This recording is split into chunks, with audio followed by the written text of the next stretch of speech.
गोटे जंगल एक बाघटीए थिला। सी बहुत बड़ एवं शक्तिशाली। से जंगलर समस्त जीवजंतु को मारी खाई दिए। जंगलर सब जीवजंतु बाघ को भय करि थांती। धीरे धीरे जंगलर जीवजंतु संख्या कमिबाकु लागिला। जीवजंतु मध्य भालाणी पड़िला से कौन करिवे, किंतु सेमानक पाखरे उपाय नथिला। सेमानक मध्यरे एक बुद्धिमान ठेकुआटी थिला। अरे जिराफ भाई, आमे कौन करिबा? बाघ तो सब जीव मानकु मारी खाई देला। आउ कौन करिबा? मो पाखरे किछि उपाय नाही। मो पाखरे एक उपाय अछि। बाघ को पानी दबाकू पड़िबो।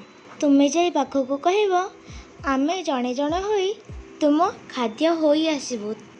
तुमको आउ परिश्रम करबाकू पड़िबो नाही। हौ हौ ठीक अछि, ताहाले मु काली जाई बाघ को कहि आसीबी।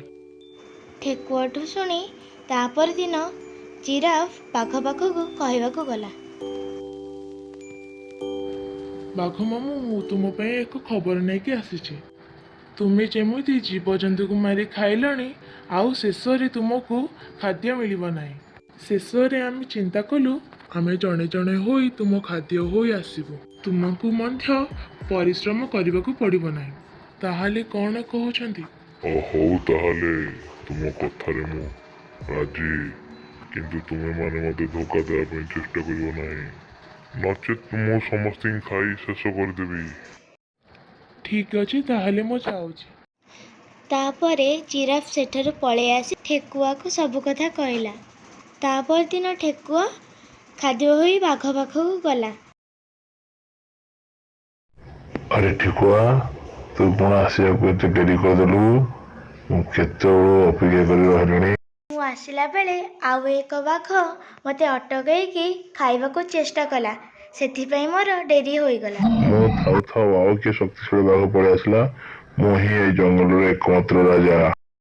ना ना, सी एक शक्तिशाली एवं सी ए जंगलर राजा बोली कहूची। जदि विश्वास होवनी मो साथे चलो जिबा। हौ ताहाले चाल जिबा, देखिबा से के मु ता मारी शेष करदेवी।